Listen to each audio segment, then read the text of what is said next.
O eto na naman ako at syempre tulad ng sinabi ko, teka lang, may mga ibubuko tayo. Pero ito ay katanungan kung ito ba ay totoo o hindi. Kaya ito ha, NBI, baka makikinig kayo ha, baka pwede nyong isama ito sa investigasyon.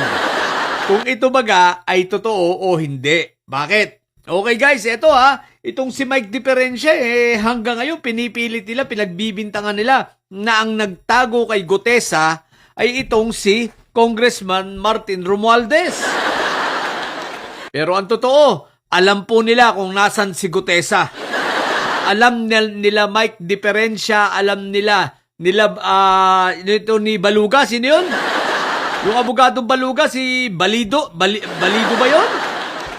Alam nila kung nasan si Gutesa, no? At eto, pag-usapan natin, guys. Paldo.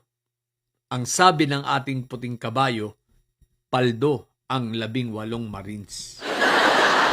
Pero ang tanong, syempre, nasa malayo naman siya, ang katanungan lang, ito kaya ay totoo? At ito rin ang ating tanong kung ito ay totoo. Kung ito ay maaabot ng NBI, bahala na silang mag-imbestiga. Ano? Okay. Guys, ayon sa ating puting kabayo, at ito ha, sinasabi ko ha, NBI, tingnan ninyo, silipin ninyo kung ito ba ay totoo o hindi, sapagkat may posibilidad na ito ay totoo. At kung ito ay totoo, napakagandang referensya nito. No?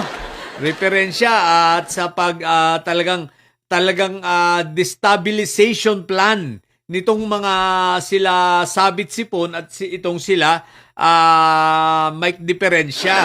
Tsaka itong si Baluga, Attorney Baluga, Baligod. Bakit mo Baluga? Sa bagay, itsura pa lang naman, Baluga talaga. Okay guys, ito ha. Ayon sa ating puting kabayo, ang kanyang narinig, ito raw si Sabit Sipon ay nagbigay ng nasa 450 million.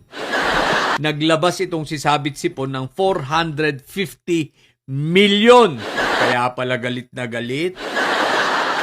Kaya pala ang init ng ulo nung mabulilyaso. At galit na galit dahil natabunan ng anong pangalan ito? Ng salad ni Leo, no? Natabunan ng salad itong kanilang pagpepresenta, sabi na bad trip.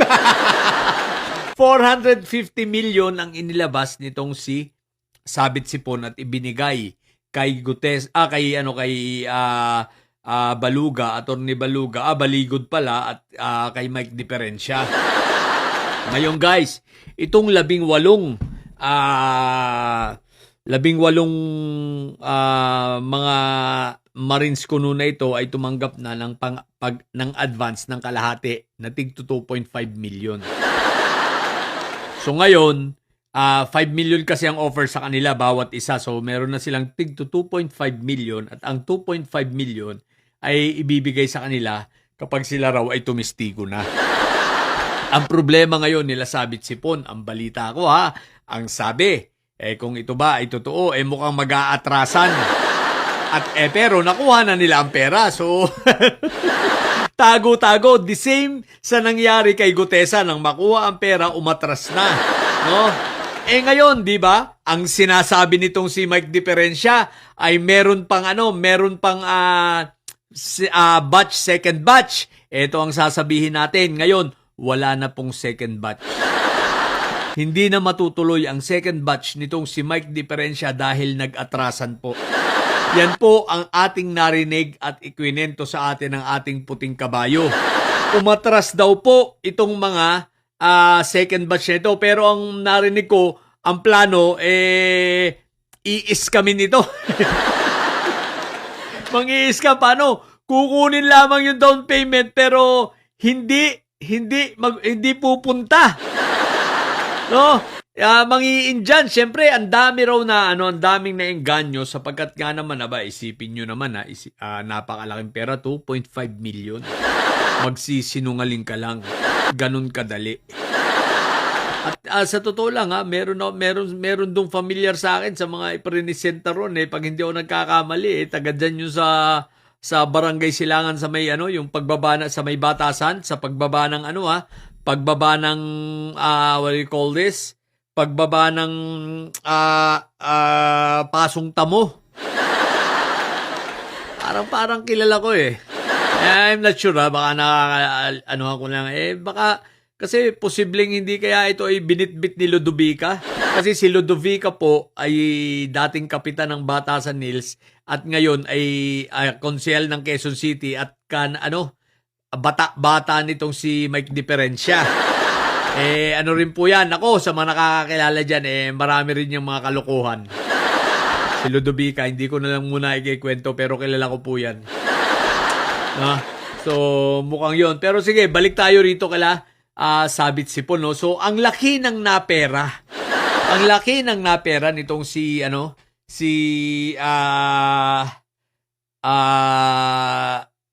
Attorney Baluga. Kung ito ay totoo, so ang laki ng napera nila. Isipin mo, 450 million inilabas nitong si Sabit Sipon ibinigay sa kanila. So, magkano lang kung 2.5 million mo lang, di times mo ng 18 o gawin mo lang ng 20 para mabilis-bilis lang so lang yun 2.50 million lang because ang 10 ng 2.5 million is 25 million sabihin mo lang 20 mo na para hindi 18 madali lang kwenta so 45 million 45 million. So, ibig sabihin, meron pang natitira na para sa kanila na 405 million. Siyempre, itanggal mo ron yung kaunting kung sakaling testigo, biyak na sila ron. Ang laki ng kinita, kaya pala ganun kapursige si Mike Diferencia tsaka itong si Attorney Baluga. What the heck? Pero, purnada. Yung 2.5 million nyo, kawawa kayong 18 Marines na nagpapanggap ng Marines ako. San pupulutin yan? San nyo kukunin yan? Malalim-lalim na demanda ang aabutin ninyo. Sa bagay, magpakulong na lang kayo. At least may pera naman kayo. Ibigay nyo sa inyong pamilya. Then, magpakulong na lang kayo. Ganun lang naman yan di ba? So, eto pa ang isang chismis Totoo kaya na si Pulong naman naglabas na ng magkano inilabas ang sabi sa akin na ininote ko siya sinulat ko okay 1.2 billion inilabas ni Iyutman at ibinigay sa ilang sa 22 congressman specific 22 congressman what the heck pero hindi sa akin nabagit kung sinong mga congressman basta may mga congressman. Sabi ko, kaya? Tingnan natin kung ito ay totoo Pag may bumoto sa anti-Sayad na 22, alam na this. I mean, sa impeachment na again sa impeachment ni Sayad So, obserbahan natin kung sino ang 22 ito Tingnan natin yung mga boboto ng no. Kung baka ito kasama sa nabiyayaan sa 1.2 billion na inilabas nitong si Iyutman ayon sa ating puting kabayo. So, bahala na sila dyan. O NBI doon sa mga sinabi ko, bahala na kayo mag-imbestiga, baka magamit nyo o bahala na kayo. I-check ninyo, magandang ma-check at ang mga lifestyle nitong mga Marines na ito, Marines kuno, okay? So, yun lang po muna sa mga bobong didilis dyan at mga may sayad, ang tatay nyo ay karton. Talagang paldo si Mike Diferencia ngayon. Tsaka si Attorney Baluga. What the heck? Manatili kayo mga bobo at may sayad sapagkat ang may sayad ay laging high blood. Huy, mga Marines, pero mukhang lugi kayo. 2.5 lang? Wow! 450 million yung inilabas. What the heck, mukhang naisang kayo Isip-isip. Okay? Bye!